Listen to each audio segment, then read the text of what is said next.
శాస్త్రం. దీన్ని ఇంగ్లీష్లో ఆంథ్రోపాలజీ అంటారు. ఆంథ్రోపాలజీ అంటారు. ఆంథ్రోపాలజీ డాక్టర్స్ నేర్చుకునే శాస్త్రం ఇది. ఆంథ్రోపాలజీ మానవుని గురించిన శాస్త్రమే ఆంథ్రోపాలజీ అని రాసుకోండి. సాధ్యమైనంత వరకు ఇవన్నీ మీరు రాసుకోవడానికి ప్రయత్నం చేయండి. రాసుకోవాలి. అందరూ పెన్నులు నోట్స్ తెచ్చుకున్నారా? Okay right. ఇప్పుడు ఇలా ఇదిలో మన క్లాస్లో మానవ శాస్త్రం గురించి నేర్చుకుంటున్నాము. మానవుని గురించిన శాస్త్రాన్ని ఆంథ్రోపాలజీ అంటారు. రాసుకోండి సార్. ఆంథ్రోపాలజీ. ఆంథ్రోపోస్ అనే మాటకు అర్థం ఏంటంటే మానవుడు అని అర్థం. ఆంథ్రోపోస్ అంటే మానవుడు.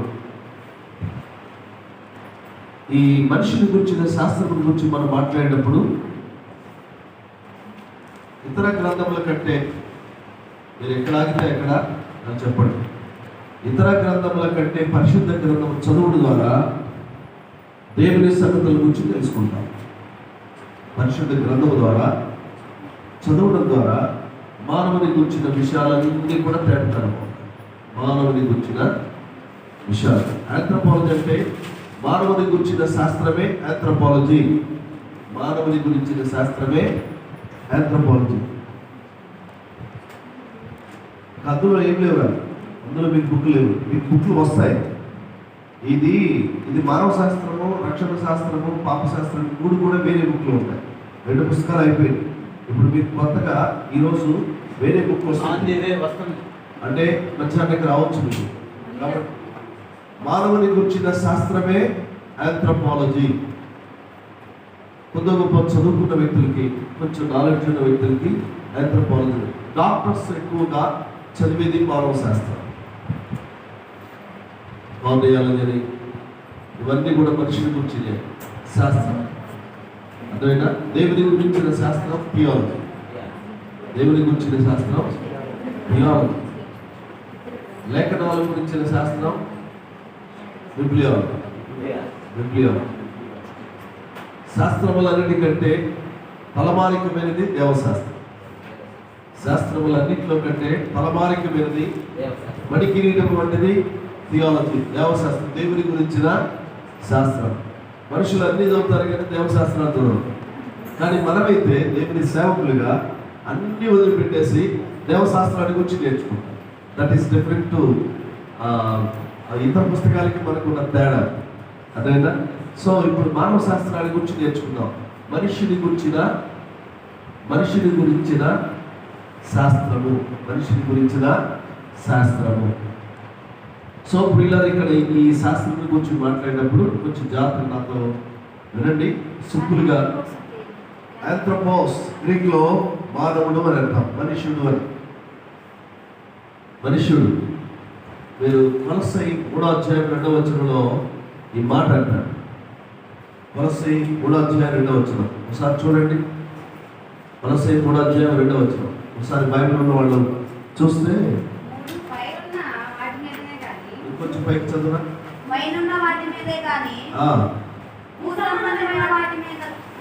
మీరు మనసు పెట్టుకోవద్దు. భూ సంబంధమైన వాటి మీద మీరు అంటే మీరు క్రీస్తుతో కూడా లేపబడిన వారైతే అనే మాట మొదటి వచ్చిన చూడండి. అది చాలా ప్రాముఖ్యమైన. పౌలు కొలస్సీలకు రాసిన పత్రికలో మీరు క్రీస్తుతో కూడా లేపబడిన వారైతే వీటి మీద పైనున్న వాటి మీద ఆశ పెట్టుకోండి. అక్కడ యేసుక్రీస్తు ప్రభు దేవుని కుడి పార్శ్వమున కూర్చున్నాడని పైనున్న వాటి మీదే గాని భూ సంబంధమైన వాటి మీద కొలస్సై 3:1-2 చెప్పబడ్డారు. మీరు మనుషులు కనుక పైనున్న వాటి మీదే ఆశ పెట్టుకోండి. పైనున్న వాటి మీదనే ఆశ పెట్టుకోండి. పైనున్న వాటి మీదే అంటే భూమి కాదు శాశ్వతము, పరలోకమే శాశ్వతము. ఆకాశంలో ఉన్న ప్రతి వాటిని మీరు చూడండి. అందుకే అబ్రాహాముకు చెప్తున్న మాట, ఆకాశంలో నక్షత్రాలు లెక్క పెట్టగలవా అన్నాడా లేదా? భూమి మీద ఉన్న మొక్కలు లెక్క పెట్టమని చెప్పలా. కొడుసం అర్థమవుతుందా? కాబట్టి దేవుడు పరలోకమున్న వాటిని మీరు చూడండి అన్నాడు. ఈరోజు మానవుడు పైవాటిని చూడాలి, కింద వైపు చూడకూడదు. ఓకేనా? కొంచెం జాగ్రత్తగా లోపలికి వెళ్దాం. నేను చాలా విషయాలు చెప్పాలని ఉంది కానీ క్లుప్తంగా మీకు చెప్తున్నాను. మీకు ఇక్కడ కూడా బైబిల్లో టోరా అనబడిన పుస్తకం ఉంది. 5 పుస్తకాల పేరుని టోరా అంటారు, దాన్ని ధర్మశాస్త్రం అంటారు. వినండి, ఇప్పుడు రాసుకున్న అవసరం వచ్చి చెప్తాను. బైబిల్లో 5 పుస్తకాల సమీకరణ పుస్తకం ఉంది, దాని పేరు టోరా. ఏంటది? యూదులకి దాన్ని ధర్మశాస్త్రం అని పిలువబడింది. ధర్మశాస్త్రం. ఆ ధర్మశాస్త్రంలో 5 ఖండాలు ఉన్నాయి. ఎన్ని ఖండాలు?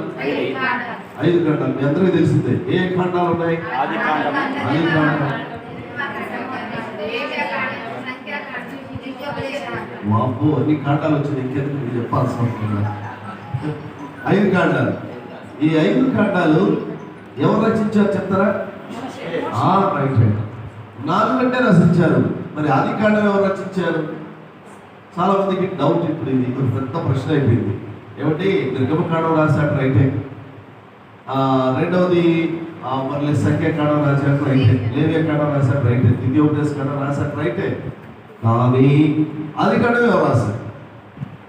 మాకున్న సమాచారం, మేము చదివిన దాన్ని బట్టి చూస్తే మోషే తల్లి యొక్కబేదు, రైట్. చాలా మంచి అవి గుర్తుపెట్టుకోవాలి. మీరు నిర్గమకాండం 1వ అధ్యాయం చూడొద్దు. ఇప్పుడు చూడదు, అందుకే మేము డైవర్ట్ చేయడానికి. ఆ తల్లి పితరులకు వచ్చినటువంటి విషయాలన్నీ మోషేకు చెప్పి అవన్నీ మరణం చేసుకున్నాడు. మరణం చేసుకుని ఆది కాండం రచించాడు. అంతేనా? కాబట్టి ఆది కాండం నుంచి ద్వితీయోపదేశ కాండం వరకు మోషే మహాభక్తుడు రచించాడు. వీటికి చాలా విలువైన పుస్తకాలు. ఈ బైబిల్ని 3 రకాల వంటభోజ్యం అంటారు. వంటభోజ్యం అంటే తిను పదార్థాలు. కూరగాయల వంటకం ఏంటో తెలుసా? 5 కాండాలు. ఆది కాండము, నిర్గమకాండము, లేవియాకాండము, సంఖ్యాకాండము, ద్వితీయోపదేశం. ఈ 5 కాండాల గురించి చెప్తే సాయం కూడా చాలు, 2-3 రోజులు అవుతున్నారు. అందుకని ఈ ఆది కాండంలో 2 ప్రాముఖ్యమైన విషయాలు రాయబడి 50 అధ్యాయాలు. ఎన్ని అధ్యాయాలు గుర్తుపెట్టుకోండి? 50 అధ్యాయాలు. 50 అధ్యాయాలు 2 భాగాలు చేశారు. ఒకటేమో పితరుల చరిత్ర. ఎవరి చరిత్ర? ఒకటి ముందు పూర్వ చరిత్ర. అంటే పూర్వ చరిత్ర. ఒక భాగం పేరంటే పూర్వ చరిత్ర, అంటే పూర్వ చరిత్ర. రెండవది పితరుల చరిత్ర. 1వ అధ్యాయం నుంచి 25 అధ్యాయం వరకు పూర్వ చరిత్ర. రెండవది 25 నుంచి 50 అధ్యాయం వరకు పితరుల చరిత్ర. ఈ పితరుల చరిత్రలో మీరు, నేను, మనందరం నేర్చుకోవాల్సింది ఈ ఆది కాలం నుంచి మనం ప్రారంభం అవ్వాలి. కాబట్టి మీకు మొదటిగా మనసులో ఉంటారని చెప్తున్నా, రాసుకోవద్దని చెప్పారు. ఒకసారి వింటే ఒకసారి సాఫ్ చెప్పారని గుర్తు. ఓకేనా? అందుకని ఒకటేమో పూర్వ చరిత్ర, 1వ అధ్యాయం నుంచి 25 వరకు, 25 నుంచి 50 అధ్యాయం వరకు పితరుల చరిత్ర. మొదటి పూర్వ చరిత్రలో 4 అంశాలు ఉన్నాయి, 4 భాగాలు. ఒక భాగం ఏంటంటే మొదటిది సృష్టి. ఏంటది? రెండవది సృష్టి పతనము. రెండవది సృష్టి పతనం. మూడవది జల ప్రళయము. నాలుగవది జలాంగములు. నాలుగవది ఏ గుర్తుపెట్టుకోండి. రెండవది పితరుల చరిత్రలో కనుక 4 జనాంగాలు ఉన్నారు. ఎవరెవరు? అబ్రహాము, ఇస్సాకు, యాకోబు, యోసేపు. అంతే, అయిపోయింది. ఆది కాండం అయిపోయింది. మీరు అంత తొందరగా నేర్చుకుంటే అది మంచిది. అంటే ఈ 2 భాగాలలో వ్రాయబడిన విషయాలు చాలా విలువైనవి. ఒకటేమో 1 నుంచి 25 అధ్యాయం వరకు పూర్వ చరిత్ర, అంటే ఏం జరిగిందో, దేవుడు మనకు తెలియని విషయాలు ఎలా చేశాడు, అందులో నుంచి మనం ప్రయాణం చేయబోతున్నాం. కాబట్టి 1 నుంచి 25 వరకు పూర్వ చరిత్ర. ఎవరైనా అడిగినప్పుడు నేను చెప్పాలి, పూర్వ చరిత్ర. రెండవది పితరుల చరిత్ర. రెండవది 50 అధ్యాయం. ఈ 50 అధ్యాయం నుంచి మొదటి భాగంలో 4 ప్రాముఖ్యమైన అంశాలు ఉన్నాయి. ఒకటి సృష్టి. ఏంటది? రెండవది పతనము, అంటే సృష్టి పతనం. మూడవది జల ప్రళయం. నాలుగవది జనాంగం. ఓకేనా? ఈ 25 అధ్యాయాల్లో మీరు ఎటు చూసినా అవే కనబడుతుంటాయి. 26వ అధ్యాయం నుంచి 56వ వచనం వరకు అబ్రహాము, ఇస్సాకు, యాకోబు, యోసేపు, ఈ 50 అధ్యాయాల్లో ఇవే ఉంటాయి. కాబట్టి ఇక్కడ మనం వెళ్ళేటప్పుడు ఇప్పుడు మనం సిద్ధం చేసుకోవాలి. డాలు, కత్తి అన్ని అన్నీ రెడీ చేసుకోవాలా. ఇప్పుడు మన ప్రయాణం ఎక్కడి నుంచి అంటే సృష్టి ఏంటది, ఇక్కడి నుంచి మొదలవుతుంది. మీరు సిద్ధమయ్యేటప్పుడు ఇక్కడ కూడా మీకు ఒక మాట చెప్తున్నారు, మేము రెడీగా ఉన్నా సార్, ఏమి సిద్ధపడి కత్తి డాలు లేకుండా వస్తున్నాం అంటే కుదరదు. మొదట మీరు దేవుని సేవకులుగా సిద్ధపాటు కలిగి ఉండాల్సింది. మొదట దేవునికి ప్రాధాన్యం ఇవ్వాలి. రెండవది దేవుని పరిచర్యకు ప్రాధాన్యం ఇవ్వాలి. అమ్మా అర్థమవుతున్నా? మూడవది నీ కుటుంబానికి ప్రాధాన్యత ఇవ్వాలి. ఇవి 3 ఉంటేనే నువ్వు సక్రమంగా వెళ్ళగలవు. ఎక్కడ బ్రేక్ పడినా అక్కడ ఆగిపోవాలి. సేవకుడిగా నువ్వు ముందుకు వెళ్ళాలి. దేవుని పరిచర్యలో తలాంతులు ఉపయోగించాలి అంటే దీన్ని ఇంగ్లీష్లో ఏమన్నా it is the view of ministry అంటారు. అంటే ఒక యుద్ధానికి వెళ్ళినప్పుడు వ్యూహం లేకుండా మనం యుద్ధం చేయలేం. నేను వచ్చేటప్పుడు రాత్రి అంతా శ్రమపడి ఒక ఆలోచనతో మీ మధ్యకి వస్తే నేను మీకు వాక్యం చెప్పగలిగాను. ఎట్లా పెడతాడు? దేవుడు మాట్లాడుతున్నాడు, పరిశుద్ధులైన దేవుడు, ఆత్మదేవుడు మాట్లాడుతుంటే అది కేవలము అది నమ్మదగింది కాదు. ప్రిపేర్ అవ్వాలి, ఎగ్జామ్కి ప్రిపేర్ అవ్వాలి. లేదా ఈరోజు మన అంశం కూడా ఎగ్జామే, ఓకేనా? కాబట్టి నేను welcome brother. Your name brother? Saidulu వచ్చావా? ఓర్చు సైదులు. సరే, ఇంకో కూర్చోండి. ఇక నీ కొరకు మళ్ళా నేను మరొక విషయం చెప్పాలి. కూర్చోండి, చెప్తాను. ది బుక్ ఆఫ్ జెనెసిస్ అంటే ఆది కాండము 2 ప్రధానమైన భాగాలు. పూర్వ చరిత్ర, రెండవది పితరుల చరిత్ర. పూర్వ చరిత్రలో 4 భాగాలు ఉన్నాయి. ఒకటి సృష్టి, రెండవది పతనము, మూడవది జలప్రళయం, నాలుగవది జనాంగములు. పితరుల చరిత్రలోకి వచ్చేసరికి 4 భాగాలు ఉన్నాయి. ఎవరెవరో ఆ జనాంగములలో ఉన్న పితరులు ఎవరు? అబ్రహాము, ఇస్సాకు, యాకోబు. అందుకే మీరు ఎప్పుడైనా వాక్యం చదువుతుందో, నేను అబ్రహాము దేవుడను, ఇస్సాకు దేవుడను, యాకోబు దేవుడను, నీ దేవుడనే ఉన్నారంటాడు. అంతేనా? కాబట్టి 4 విషయాలు మీరు చాలా జాగ్రత్తగా పర్టికులర్గా పట్టుకోవాలి. ఇప్పుడు మనల గురించిన డౌట్ ఏంటంటే, మనం నేర్చుకునే శాస్త్రము సృష్టి ఏంటది? ఆ సృష్టి ఆంథ్రోపాలజీ అన్నాం. మానవుని గురించిన శాస్త్రమే ఆంథ్రోపాలజీ. మానవుని గురించిన శాస్త్రమే. పరిశుద్ధ గ్రంథము నువ్వు చక్కగా చదువుకోవడం ద్వారా దేవుని గురించిన సంగతులను తెలుసుకుంటావు. ఇది రాసుకోవడం చాలా విలువ. పరిశుద్ధ గ్రంథమును చదువుట ద్వారా దేవుని గురించిన సంగతులను తెలుసుకుంటాము. ఓకేనా? దేవుని గురించిన సంగతులను తెలుసుకుంటాము. ఇందాక మీకు మాట చదివించాను. కొలస్సై 3వ అధ్యాయం 1-2 వచనాల్లో, మీరు క్రీస్తుతో కూడా లేపబడిన వారైతే పైనున్న వాటి మీదనే మనసు పెట్టుకోండి. భూ సంబంధమైన వాటి మీద మనసు పెట్టుకోవాలి. మనసు ఇక నేను డైవర్ట్ అవడానికి లేదు. ఇక మనం మనసు అంతా పైన. ఆకాశము ఆయన సింహాసనం, భూమి ఆయన పాదపీఠం. ఆకాశములలో నీ మహిమను కనుపరుచుకున్నవాడు. భూమి అంతటా నీ నామము ఎంత ప్రభావమో కలిగినది. ఈ మాట వింటున్నప్పుడు మనం ఒకటే జ్ఞాపకం చేసుకోవాలి. అసలు మానవుడు సృష్టి ఎవరితో ప్రారంభమైతే? మనుషులతోనే. సృష్టి మనుషులతోనే ప్రారంభమైంది. ఈ భూమి మీద ఇప్పటికీ 740 కోట్ల జనాభా ఉంది. 700 ఒక కవళకి మరొక కవళకి సంబంధం లేదు. అవునా? ఒక స్త్రీ మరొక స్త్రీకి సంబంధం ఉంటుంది. ఏలుముద్రలు వేరు, నరాలు వేరు, దవసు వేరు. మన ముఖ కవళికలు, చేతి వేలుముద్రలు అన్నీ వేరు ఉంటాయి. కానీ దేవుడు ఎందుకు చేశాడు తెలుసా?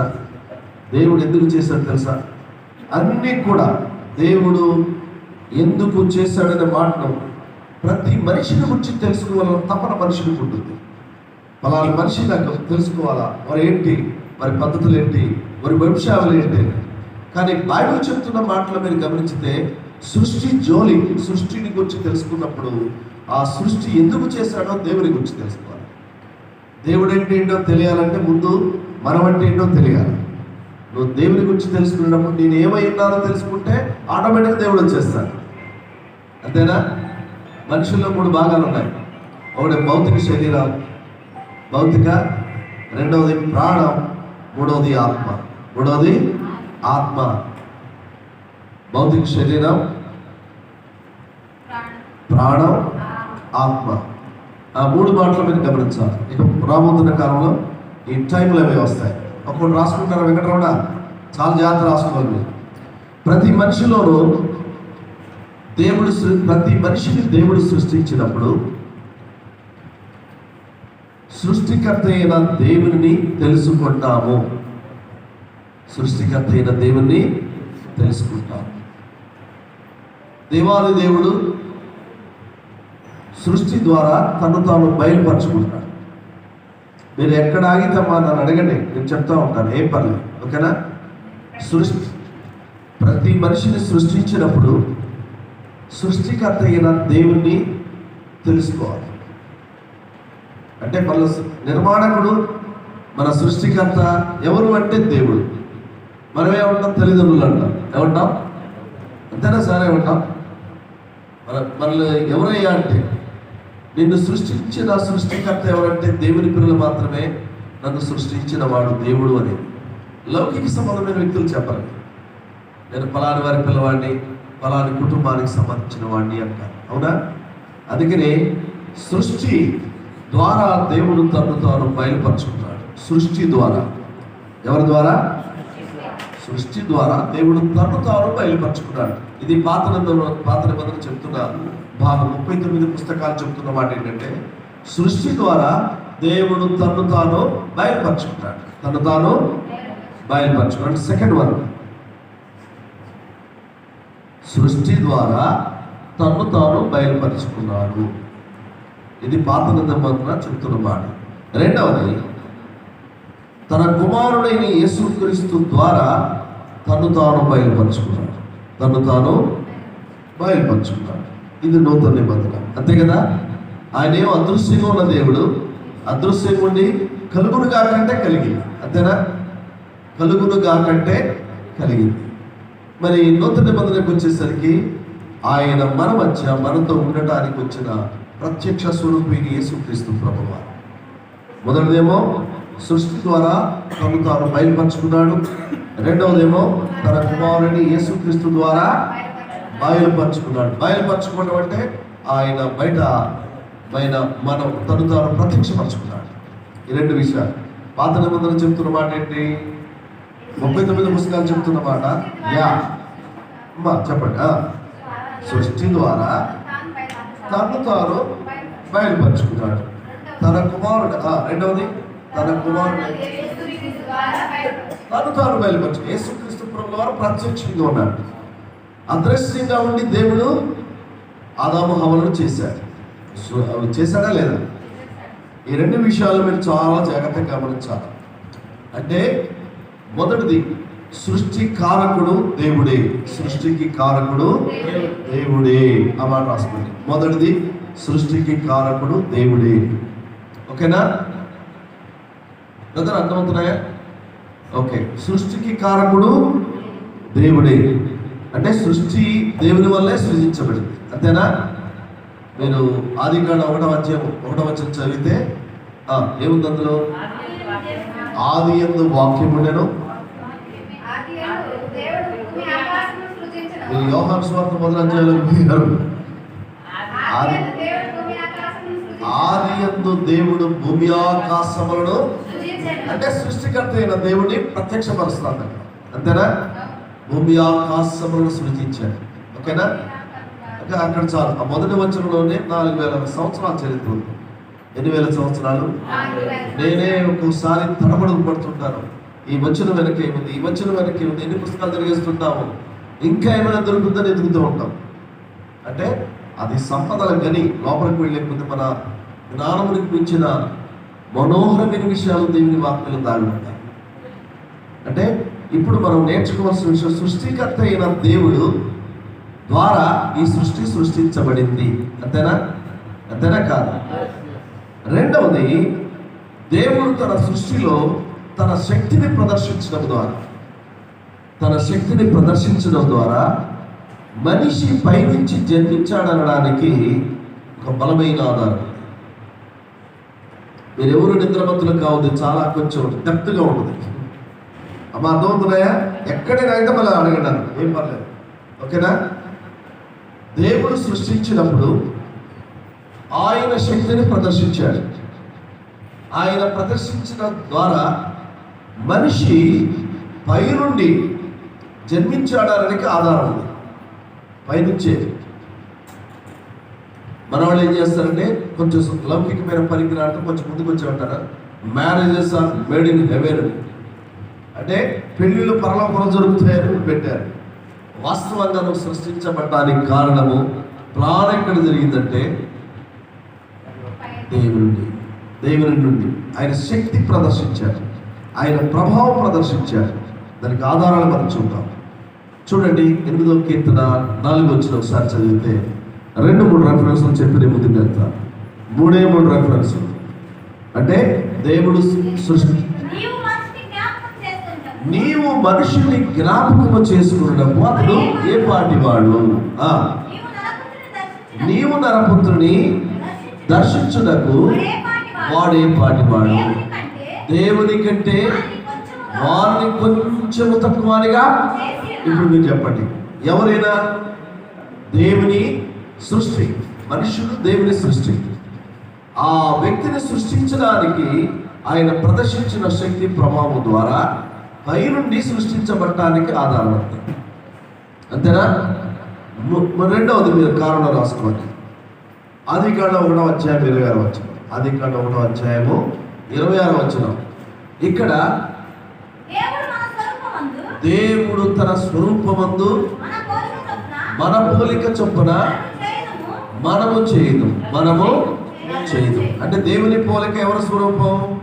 దేవుని స్వరూపం. అంతే. మనం ఇప్పుడు ఎవరైనా సరే దేవుని పోలిక పడుతున్న అర్థమవుతున్నారా?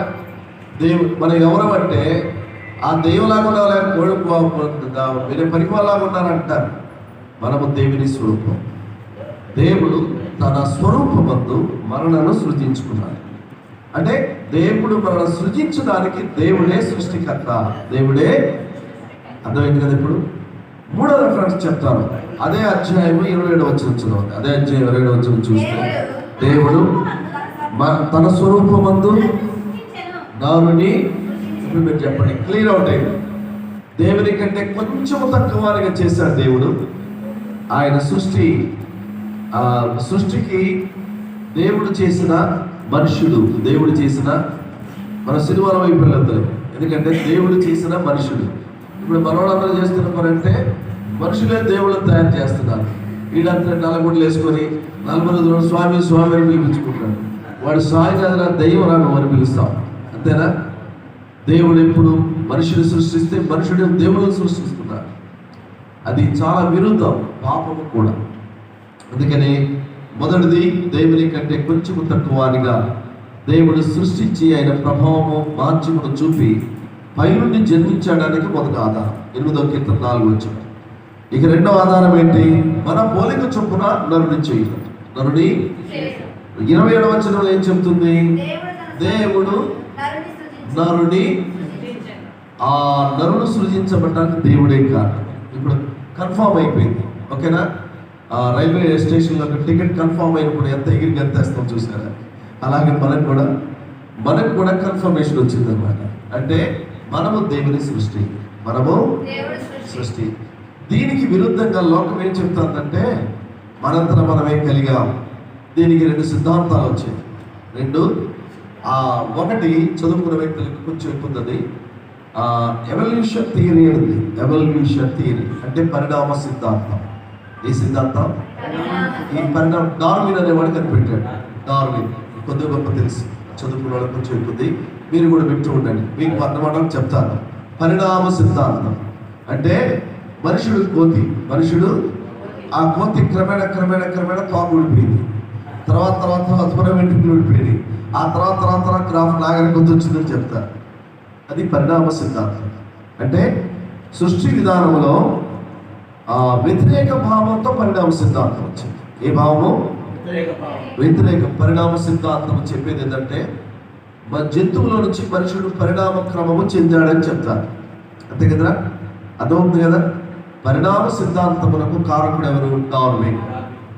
కాబట్టి పరిణామ సిద్ధాంతం క్రమక్రమేణ మనుషుడు జంతువుల నుంచి అభివృద్ధి చెందాడనే మాటను ఉపయోగించాడు.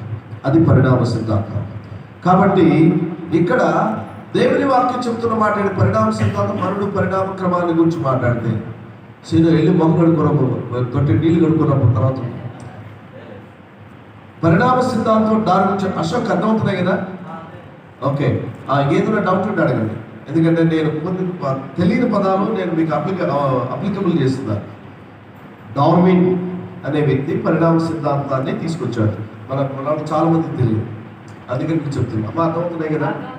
పరిణామ సిద్ధాంతంలో డార్విన్ అనేవాడు మనుషుడు జంతువు నుంచి క్రమక్రమంగా అభివృద్ధి చెంది మనుషుడే. మరి తోక ఏమైంది అర్థం కాదు మరి కదా?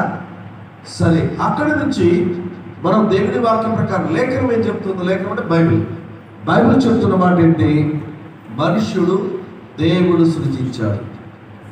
మనుష్యుడు దేవుడు అంటే మనిషిలో దాగి ఉన్న శక్తుల మూలంగా మనిషి క్రమక్రమంగా ఆవిర్భించాడని పరిణామ సిద్ధాంతం చెప్తుంటే, మరి బైబిల్ చెప్తున్న మాట మానవ సృష్టి విశిష్టమైనదని చెప్తుంది. మానవ సృష్టి. కాబట్టి అతడు దేవుని ప్రత్యక్ష చర్య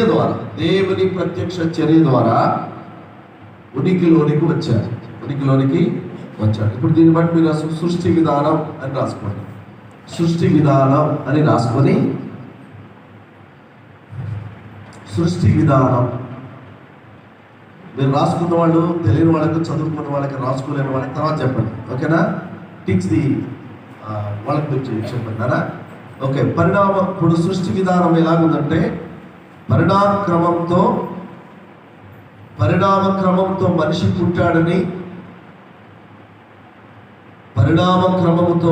పుట్టాడని డార్విన్ తెలియజేస్తాడు. డార్విన్ ఎవరైనా? డార్విన్ చెప్తాడు. కానీ బైబిల్ చెప్తున్న మాట ఏంటంటే మనిషిని దేవుడే ప్రత్యక్షంగా సృష్టి చేశాడు.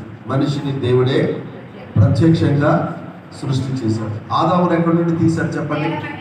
నేల మట్టి నుండి. ఎక్కడి నుండి? What is the mean of Adam అంటే? ఆదాం అనే మాటకు అర్థం ఏంటి తెలుసా? మట్టి.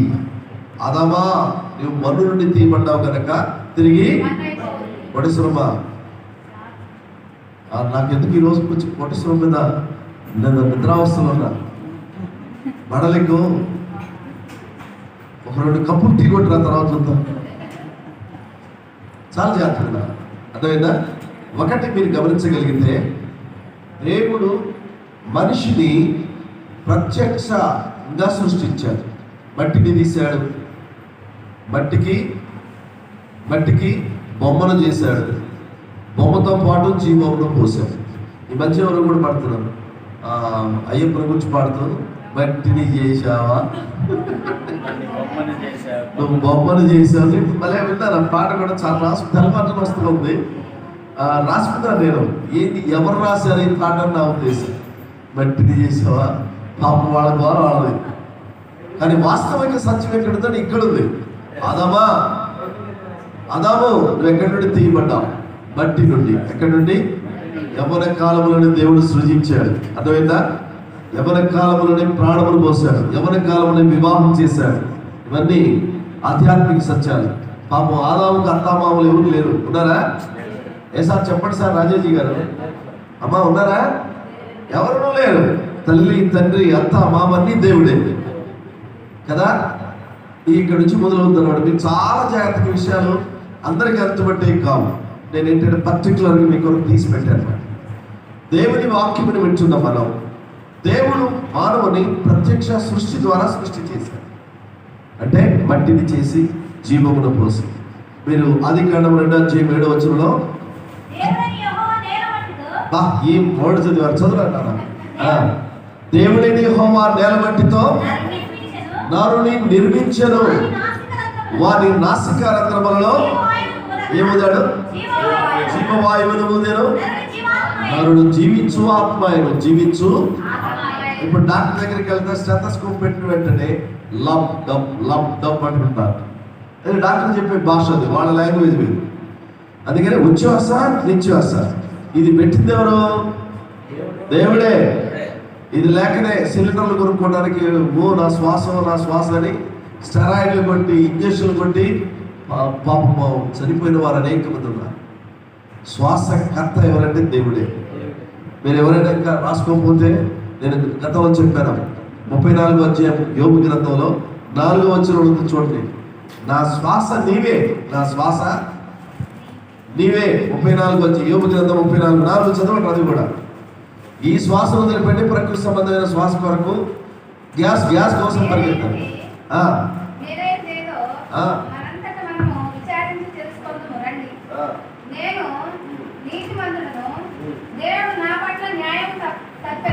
యోబు గ్రంథం 34:4 అదేనా?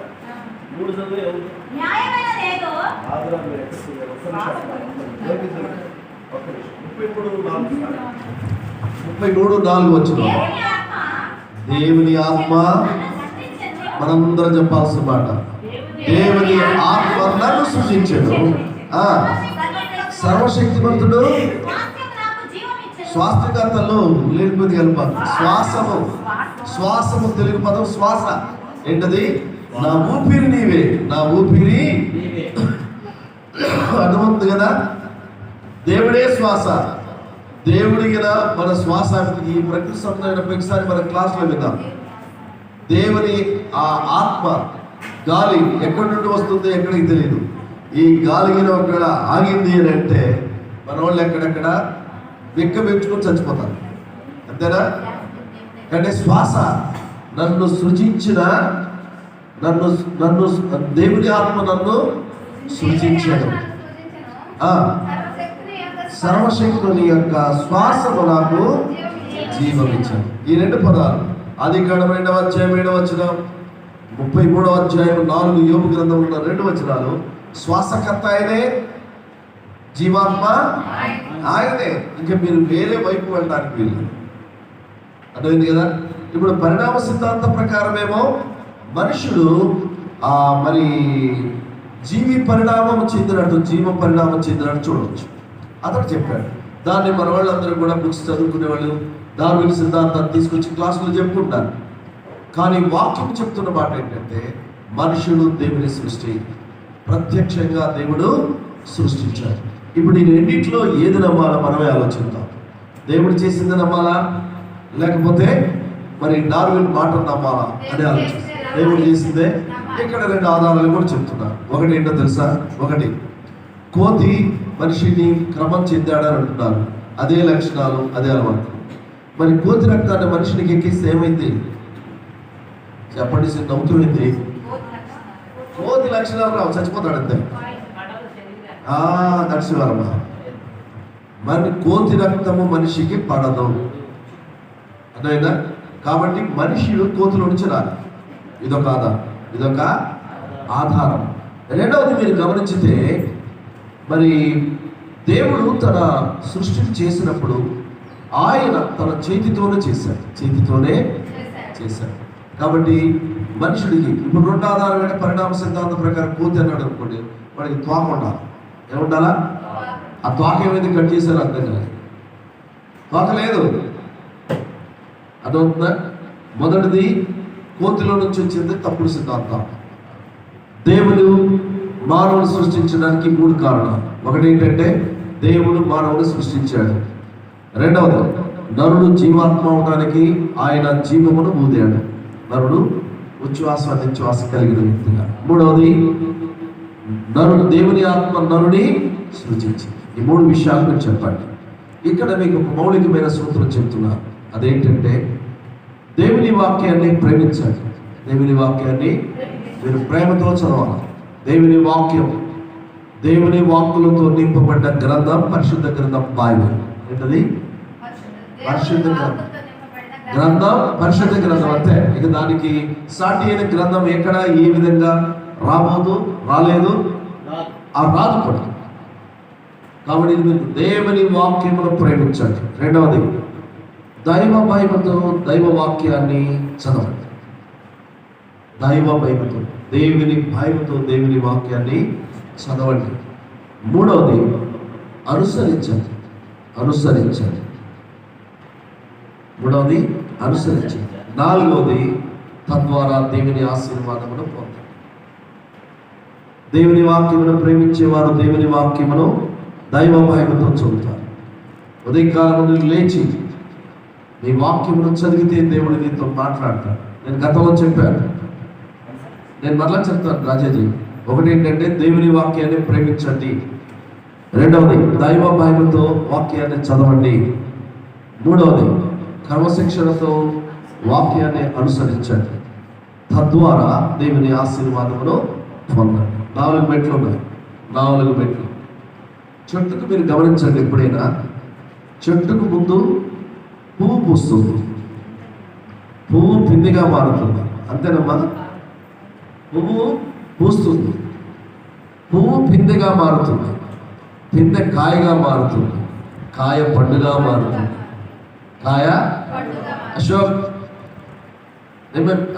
Remind its words, its valuable words. Okay, చెట్టుకు పూసినటువంటి పువ్వు ముందు పిందెగా మారుతుంది, పిందె కాయగా మారుతుంది, కాయ పండుగా మారుతుంది. పండు పండిన చోట ఆ పండును ఉంచడానికి మానవుడు ఒప్పుకోడు, కోసుకొని తిందామని ఆలోచిస్తాడు. అంతేనా? అంతే కదమ్మా. కాబట్టి ఇక్కడ కూడా ఈ 4 విషయాలు చాలా ప్రాముఖ్యం.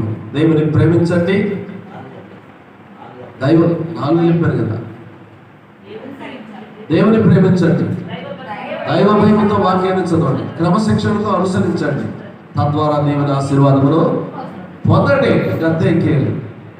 ఇక్కడ కూడా ఇంకొక మాట చెప్తాను, మనసులో ఉంచుకోండి. ఇవి అందరికి వచ్చేవి కావాలి, కానీ భక్తి శక్తి కలిగినది కావాలి. భక్తి శక్తి కలిగినది కావాలి. Ashok, write your paper. Narasimharao రాస్తున్నావా? Okay, right, carry. భక్తి శక్తి కలిగినది. శక్తి శక్తి రక్తి కలిగినది కావాలి. రక్తి,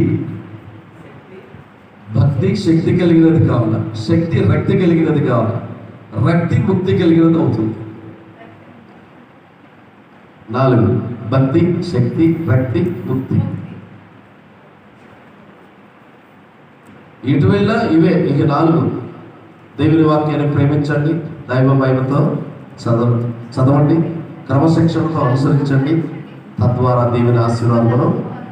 you are a purified Christian, you are a lover of Bible. దేవుని ప్రేమించే వారికి దేవుడిచ్చిన మౌలికమైన సూత్రం. ఇప్పుడు మీరు సృష్టి మనుషులమైన మనం దేవుని సృష్టి పరిణామం ప్రకారం కోతుల నుంచి వచ్చాం. ఇప్పుడు మీరు చెప్పండి, మనకు కోతి భాష రావాలి, మనకి కోతి భాషే రావాలి. మనకి ఏ భాష రావాలా? కోతి భాష మంది కాదు కదా. మనకు దేవుడికి లాంగ్వేజ్ ఇచ్చాడు. లాంగ్వేజ్, భాష ఏంటది? కాబట్టి ఈ సమయంలో ఈ మౌలికమైన విషయాలు మరొకసారి మీకు మనం జ్ఞాపకం చేస్తున్నాను. సృష్టి, దాని గురించి మీకు చెప్పాను. దేవుడు తన సృష్టిని శక్తిని ప్రదర్శించడం ద్వారా మానవుడు సృష్టించబడ్డాడు. మానవుడు 3 రెఫరెన్స్ ఇచ్చారు. ఒకటి కీర్తన 8వ అధ్యాయం 4వ వచనం, రెండవది ఆదికాండం 1వ అధ్యాయం 26, 27 కూడా ఇచ్చారు. ఆ 3 వచనాల్లో ఏమేమి రాయబడ్డాయి? 3 విషయాలు. 3 మీరు రాసుకుని చెప్పాలి. సృష్టి, ఆయన సృష్టిని మీరు, మనిషి దేవుని సృష్టి బయలుపరిచాడు. సృష్టి ద్వారా దేవుడు తను తాను బయలుపరచడం కాదు. మహాతల్లి ఎక్కడ ఉన్నా డైవర్ట్ అయ్యాం. సృష్టి, దేవుని సృష్టి ద్వారా తను తాను బయలుపరుచుకున్నాడు పాత నిబంధన. రెండవది, కుమారుడైన యేసుక్రీస్తు ద్వారా తను తాను ప్రత్యక్షపరుచుకున్నాడు. ఇది నూతన నిబంధన. ఈ 2 విషయాలు. కాబట్టి ఇప్పుడు సృష్టి విధానంలో పరిణామ సిద్ధాంతం ఏం చెప్పింది? కోతిలో నుంచి మనుషుడు పరిణామం చెందాడు. అర్థమైనా? వాక్యం ఏం చెప్తుంది? దేవుడే ప్రత్యక్షంగా మానవుని సృష్టించాడు. ఓకేనా? ఇక ఈ విషయాలు నేను గుర్తుపెట్టు, చాలా విలువైన విషయం. దీంతో పాటు ఈ భూలోక సృష్టిలో దేవాది దేవుడు చేయగలిగింది ఈ భూమి మీద సృష్టి అంటే మనం ఎవరమో చెప్తున్నాం. ఈ భూమి మీద మానవ నివాసం. గ్రహాలన్నింటిలో కూడా 9 గ్రహాలు ఉన్నాయి. ఎన్ని గ్రహాలు? ఈ గ్రహాలలో భూగ్రహము దేవుడు ఆశీర్వదించిన గ్రహం. ఇక్కడ మాత్రమే మానవ నివాస యోగ్యమైనది. ఈ భూమి మీద కాలిడడం, ఈ భూమి మీద మనం జన్మించడం ఒక ఆశీర్వాదకరమైన విషయం. నీరు అన్ని సమపాళలో ఉన్నది ఇక్కడే. అందుకే దేవుడు ఈ గ్రహమును భూగ్రహం అన్నాడు. ఏ గ్రహము? ఈ భూమిని గురించి తెలుసుకోవడానికి మన లైఫ్ అయిపోద్ది, మన లైఫ్ స్పాన్ అయిపోద్ది. నేను మొన్న కూడా అనంతపూర్లో ఈ మాట చెప్పాను, మీకు చెప్పిన మాట చెప్పాను. జీవితం అంటే 3 భాగాలు. ఒకటి విలాసం, రెండోదేమో మర్చిపోయారు ప్రయాసం, మూడోది ఆయాసం. అంతేనా కదా? విలాసము, ప్రయాసము, ఇంకా దగ్గరికి వచ్చి చెప్తాను, కొంచెం దగ్గరికి వచ్చి చెప్తున్నాను. సరే ఎట్లా? ఓకే, లైఫ్ 1 నుంచి 20 వరకు అదేమో పొగరు వయసు. ఏ వయసు? అసలు చెప్పేదంటో అర్థం కాదు. నువ్వు నా చెప్పేదాన్ని తెలుసా? 20 నుంచి మొదలయ్యేది పొగరు. ఏంది? ఎలాగ జీవించాలా, వాళ్ళకంటే నేను ఎలాగ ఉండాలా, what is my life style, ఇలాంటివి వచ్చేస్తాయి. అది వగరు. మొదటిదేమో పొగరు, రెండవదేమో వగరు, చివరికి మిగిలేది షుగరు. అసలు వాళ్ళు మరలా చెప్పించుకున్నారు. ఏం సార్, అబ్బా మనం సార్ చెప్పండి సార్ అంటున్నారు. ఎందుకై అంటుంటే వాళ్ళు మళ్ళీ ఫోన్ చేసే దగ్గర కూడా చెప్పించారు. అయ్యా బాగు చెప్పినాడు, అయ్యా ఫాస్ట్ అయ్యా అంటుంటున్నాడు. అందుకనేమో పొగరు, వగరు, చివరికి మిగిలేది షుగర్. ఇప్పుడు డయాబెటిక్ వరల్డ్లో 2వ ప్లేస్ ఉంది, తెలుసా మీకు? కాబట్టి మనుషులు దేవుని క్రమమును పోగొట్టుకుంటే తిప్పలు తప్పదు. ఇక ఇక్కడ నుంచి మొదలవుతుంది మన జైత్రయాత్ర. దేవుడు మనిషిని సృష్టించినప్పుడు భౌతిక దేహం కలిగి, ఏం దేహం కలిగి?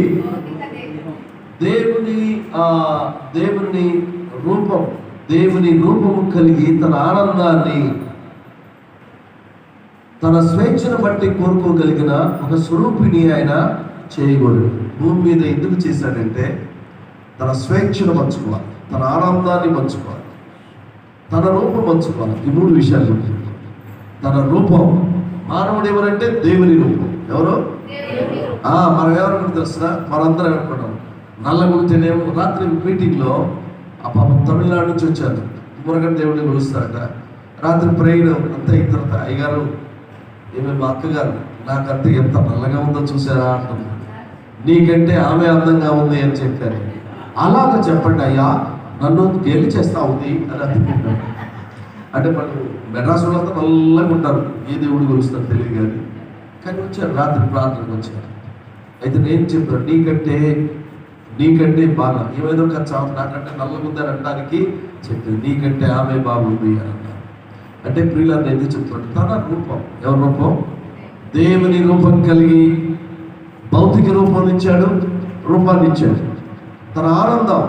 మనిషి దేవుడితో మాట్లాడేది భూమి మీద ఒక్కడ మనుషుడు మాత్రము 84 కోట్ల జీవరాశుల్లో మనుషుడు మాత్రమే దేవుడితో మాట్లాడగలిగేది. లాంగ్వేజ్, దాన్ని ఏమంటారు?